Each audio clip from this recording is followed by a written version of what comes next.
Bonjour à tous et bienvenue sur la chaîne. Comme vous pouvez le voir sur l'image, Lady Gaga est en pleurs, le Wokistan est en pleurs, Hollywood, mais pas que. Ils sont tous en train de pleurer parce que Trump a été élu. Ils s'y attendaient pas, pourtant ils ont fait le forcing. Ils ont vraiment mis tous les moyens pour contrecarrer Trump et ça n'a pas fonctionné. Ils ont quand même truqué pas mal d'États. Les États où Kamala Harris a gagné, c'est les gens qui pouvaient voter sans carte d'identité. Donc il y a eu pas mal de fraude, mais le raz-de-marée était tel dans tous les autres États que Trump est passé assez facilement. C'est une humiliation. Est-ce qu'ils vont pouvoir s'en remettre, les démocrates? On va voir ça dans la vidéo, surtout si Trump fait tout ce qu'il a dit. Ça va être compliqué, il va y avoir beaucoup de changements aux États-Unis. En France, il va y avoir du changement, mais ça va pas être pour le meilleur, vu que si Trump lâche l'Union européenne, vu les barjots qui dirigent l'Union européenne, ça va être compliqué pour nous. Ça va être compliqué pour nous, mais bon. Maintenant, je commence à croire qu'il faut peut-être un effondrement total de la France et de l'Union européenne pour qu'on puisse renaître de je sais pas quoi, mais on verra bien dans les années à venir. Là, vous pouvez voir sur les images, la plupart des gens qui ont soutenu Kamala Harris, ils en ont oublié pas mal sur l'image. Julia Roberts, Stephen King, George Clooney. On voit Tom Hanks, Whoopi Goldberg, qui ont soutenu Kamala Harris pendant l'élection. Bon, ils ont dit qu'ils allaient partir des États-Unis, ils allaient partir au Canada. Je crois que pour la plupart, ils ont même la double nationalité canadienne pour ne pas payer d'impôts aux États-Unis. Ils vont partir au Canada. Bon, j'ai des gros doutes, ils avaient fait le même truc la première fois que Trump a été élu. Ils ne sont pas partis. Bon, là, il y a pas mal d'affaires avec l'affaire Didi, qui pourraient leur tomber dessus. Je ne sais pas ce que va faire Trump avec cette affaire. Est-ce qu'il va les faire chanter, comme l'auraient fait les démocrates, ou est-ce qu'il va révéler toute l'affaire Didi dans la presse et pousser cette affaire pour que les juges ont les pleins pouvoirs pour arrêter tous les gens qui ont trempé dans cette affaire, et surtout l'affaire Jeffrey Epstein qui est beaucoup plus grosse que l'affaire Didi et qui implique des gens beaucoup plus connus comme Bill Gates. Là, je vous parlais de la fraude électorale exposée. Kamala n'a pas gagné dans un seul État où la carte électorale était exigée. Dans ce taux de participation record, Kamala a obtenu 13 millions de voix de moins que Joe Biden. Continuez à vous poser des questions à mi-normie pour vous rapprocher de la terre promise de la vérité. C'est vrai que Biden avait obtenu 81 millions de voix. Même Obama n'a pas obtenu ça. On se demande où sont parties ces voix. Il y a beaucoup de gens morts qui ont voté pour Biden, qui ont été virés de la carte électorale avant l'élection Trump-Kamala. Est-ce que c'est ça qui a fait ? C'est toujours dur à prouver, hein, ce genre de truc. Il y a eu trucage des votes, c'est toujours compliqué, on l'a vu en France. On continue avec le président Trump qui va licencier tous les fonctionnaires ou agents du FBI et de la CIA qui ont forcé les grandes entreprises technologiques à censurer la vérité sur les élections de 2020 et le Covid. Il révoquera également les habilitations de sécurité des 51 responsables du renseignement qui ont qualifié l'ordinateur portable de Hunter Biden de désinformation russe. Hunter Biden, c'est l'affaire qui a été cachée pendant l'élection de Joe Biden contre Trump, où il y avait toutes des images pédophiles et des vidéos pédophiles sur l'ordinateur de son fils, et ça a été caché pendant la campagne. Les médias n'ont rien dit, et tous ceux qui essayaient d'en parler étaient traités de complotistes, comme d'habitude.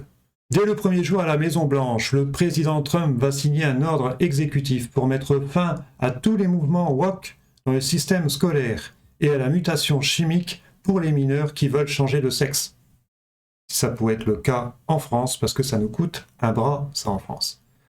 Le président Trump qui dit « L'une des tâches les plus urgentes est de vaincre de manière décisive l'hystérie climatique et son imposture. La terreur alimentée par la gauche radicale au sujet du climat et de notre avenir est en train de détruire l'économie américaine, d'affaiblir notre société et d'anéantir notre classe moyenne.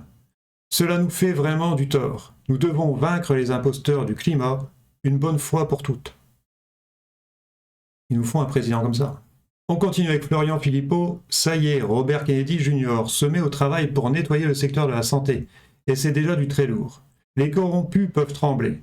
Le président Trump m'a demandé de faire 3 choses. Éliminer la corruption dans nos agences gouvernementales de santé, ramener ces agences à leur riche tradition de science fondée sur les preuves et des références, rendre l'Amérique à nouveau en bonne santé en mettant fin à l'épidémie de malades chroniques. Il veut des résultats d'ici 2 ans. C'est vrai qu'ils n'ont pas beaucoup de temps, hein, parce que c'est vraiment 2 ans, après ils repartent en campagne. Il n'y a que 4 ans hein, de gouvernance, Trump, donc ça va très vite. Il faut qu'ils font tout en 2 ans pour prouver que ça fonctionne, et parce qu'il y a des élections de mi-mandat. On continue avec la réaction de la Russie par rapport à tout ça. Lavrov. L'Europe saura-t-elle saisir sa chance avec la Russie après l'élection de Trump? Alors que Bruxelles s'obstine dans la formule Zelensky, qui mène droit dans le mur, Moscou reste prêt à écouter toute proposition réaliste venue de l'Union européenne. C'est des gens patients. Lavrov ne mâche pas ses mots. L'Union européenne, enchaînée par sa bureaucratie, se prive de toute autonomie. Pourtant, certains politiciens européens savent que la voie actuelle est une impasse, mais se retrouvent piégés par leur engagement aveugle envers l'Ukraine. On va voir ce qu'ils vont faire dans les prochains mois si Trump lâche l'Ukraine. Après la victoire de Donald Trump, la fortune d'Elon Musk bondit de 26,5 milliards de dollars en un jour. Tant mieux pour lui, et après c'est que des prédictions en bourse. Ils estiment que c'est bon pour lui que Trump soit élu, et c'est un pari sur l'avenir. Alors la réaction des médias mainstream par rapport à tout ça, il aura fallu que Kamala perde pour que les médias nous expliquent que le coût de la vie a augmenté de 20% sous Biden, que 16 millions d'Américains vivent dans un mobil-home, vous imaginez?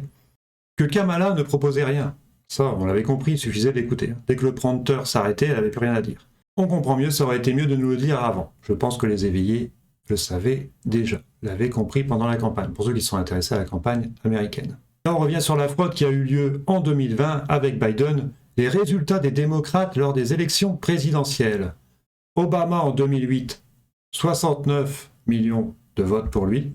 Après, ça baisse, son deuxième mandat, 65 millions. Clinton, 65 millions. Et là, Biden, 81 millions. C'est énorme, hein? Harris, 67 millions. Ce qui est pas mal, donc elle fait quand même mieux qu'Obama. Deuxième fois d'Obama et Clinton. Où sont passés les millions d'électeurs de Joe Biden? Qui sont-ils? Seule demande, hein, seule demande. On continue avec l'affaire Didi. Le FBI détient des vidéos des orgies organisées à Paris par Puff Daddy, notamment pendant les Fashion Week. De nombreuses personnalités de tout univers, showbiz, politique et finance, seraient impliquées. De jeunes mannequins y auraient été violés. Donc on va prendre un peu de recul avec l'affaire Didi. Il y en a beaucoup qui disent qu'ils ont des vidéos, que des gens sont impliqués, il y a beaucoup de noms qui sortent. On va peut-être attendre le procès, j'espère qu'il y aura lieu, j'espère que justement, vu que Trump vient d'être élu, il y a deux choix, où il est fait chanter, et je pense que c'est pas son truc, on verra, ou il révèle cette affaire, mais pour moi, je vous ai dit, l'affaire Didi, c'est pour cacher l'affaire Jeffrey Epstein, je pense. Ça va faire tellement de bruit, parce que c'est beaucoup de stars connues, chanteurs, acteurs, que ça va cacher Bill Gates et tout, qui était sur l'île de Jeffrey Epstein. Je pense que c'est fait pour ça. Et on verra, hein, je pense que dans les 2 ans à venir, il va y avoir beaucoup de remue de ce côté-là. Et justement, par rapport à l'élection de Trump, est-ce que les célébrités vont essayer de cacher les preuves par rapport à la liste de Jeffrey Epstein? Plus de 20 maisons de célébrités brûlent à ce jour dans le comté de Ventura, en Californie. La liste de Epstein est sur le point d'être publiée. Est-ce pour effacer des traces? Le général Flynn a annoncé une chasse à l'homme pour trafic d'enfants. Croyez-vous aux coïncidences? Je ne vous montre pas la vidéo, sinon on va être striké. Mais vous voyez tous les villas bien ciblées, des stars qui sont en train de brûler. C'est assez étonnant. Juste après l'élection de Trump. Là, on continue avec une décision de justice aberrante qui prouve que la France est un État narcotrafiquant. Incroyable, un type est arrêté durant un go-fast. Il transporte une importante quantité de drogue et 80 000 € de cash. Il fonce sur les forces de l'ordre. Il blesse un policier. Mais voilà, ce trafiquant a 2 enfants mineurs. Il a un casier judiciaire non vierge, mais les condamnations sont anciennes et sans lien avec la drogue. Résultat, il est remis en liberté dans l'attente de son procès, car son profil n'est pas compatible, selon ce vice-président du tribunal judiciaire de Nice, avec une détention provisoire. On se demande combien il a touché, le vice-président. Quel signal envoie-t-il aux trafiquants et surtout aux forces de l'ordre? Il envoie le signal qu'on a un pays narcotrafiquant. J'arrête pas de vous le dire. On continue avec Raphaël Glucksmann, l'agent américain. L'Europe doit désormais être capable d'assumer seule l'aide à l'Ukraine, vitale pour notre sécurité. Cela passe par la relance immédiate de nos capacités productives et la réorganisation de nos industries de défense. Sans économie de guerre, il n'y aura plus de paix en Europe. L'agent de la CIA qui nous dit ça, comme le dit le tweet, il n'est pas au courant que la France est en faillite. Il est au courant, Raphaël Glucksmann, mais il n'en a rien à foutre. C'est ça la particularité de Raphaël Glucksmann, il est au courant mais il s'en fout. C'est le nouveau BHL. On continue avec Bruno Le Maire qui est passé en commission. Bruno Le Maire réfute toute faute ou dissimulation et met en cause le gouvernement Barnier. Il est assez culotté, Bruno Le Maire. On va aller voir ce qu'il a dit en commission. Alors d'après les dires de Bruno Le Maire, la raison première des déficits en France, ce n'est pas un événement sur les recettes. C'est le poids de la dépense sociale et de notre volume de travail insuffisant. Donc en gros, c'est de notre faute. C'est toujours de notre faute. Toutes les commissions d'enquête du monde ne changeront rien à cette réalité.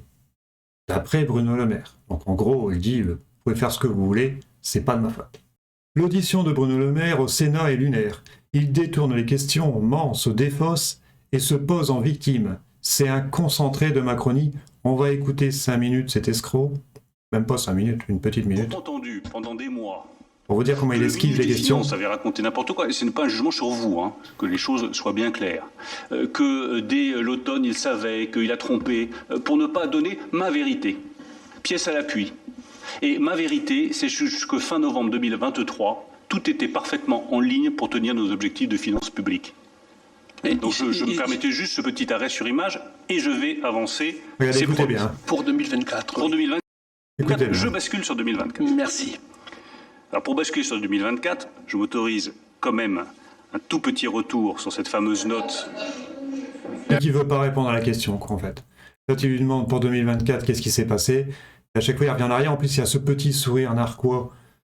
Il sait qu'il ne peut pas être condamné, hein, c'est la mafia en col blanc, donc ils ont détourné de l'argent public, ils ont enrichi les amis, mais il sait qu'il n'aura rien, il peut passer 10 fois en commission, comme il le dit, ça ne changera rien. En résumé, lors de l'audition de Bruno Le Maire sur la dégradation des finances publiques, les responsables sont le Covid, les Russes, les organismes financiers ou même les fonctionnaires. Bref, tout le monde sauf lui et Macron, évidemment. Encore, il mettrait en cause Macron. Ce serait pas mal. Je dirais, il y a des couilles qui lui ont poussé, mais même pas. C'est la faute de tout le monde sauf eux. Pourtant, c'est eux qui sont aux manettes quand même. C'est étrange. Et on va finir avec Emmanuel Macron qui est parti dans un délire total. Je vous passe pas l'extrait parce que c'est BFM TV. Sinon, on va être striké, mais je vais vous le lire. Si on décide de rester des herbivores, les carnivores gagneront. Emmanuel Macron appelle les pays européens à reprendre le contrôle. Maintenant que Trump a été élu, et que lui a vendu tous les bijoux de famille de la France depuis Hollande, il a commencé avec Alstom, là d'un seul coup, il faut qu'on reprenne le contrôle. Et le contrôle de quoi? On n'est même pas un pays, on n'a pas de frontières, on n'a pas de monnaie, on n'a pas de justice. Reprendre le contrôle de quoi? Faudrait tout refaire, faut recréer en fait une France. Elle est complètement détruite. Donc ça va être compliqué, Emmanuel Macron. Puis comme si qu'il va faire ça. Et je crois qu'il faudrait qu'il se taise jusqu'à la fin de son mandat. Et c'est plus fort que lui. Il faut qu'il fasse des dîners, il va s'amuser à faire des dîners aux 4 coins du monde, à dépenser l'argent public, tout en disant qu'il faut se serrer la ceinture, et à faire des discours à la con. À ce qui paraît, ça va, pour une fois, ça va pas durer 2 heures, ça va durer 30 minutes. C'est déjà pas mal. Voilà, on se quitte là-dessus. Je suis désolé, j'ai pas fait beaucoup de vidéos en ce moment. J'attendais un nouvel ordinateur, mais il n'est pas arrivé, il y a eu un problème dans la commande. Donc j'ai dit, c'est pas grave, je vais faire une vidéo avec l'ancien setup. Toujours pareil, si vous avez aimé, likez, partagez, et on se retrouve dans une prochaine vidéo d'actu. Allez, je vous laisse. Bye.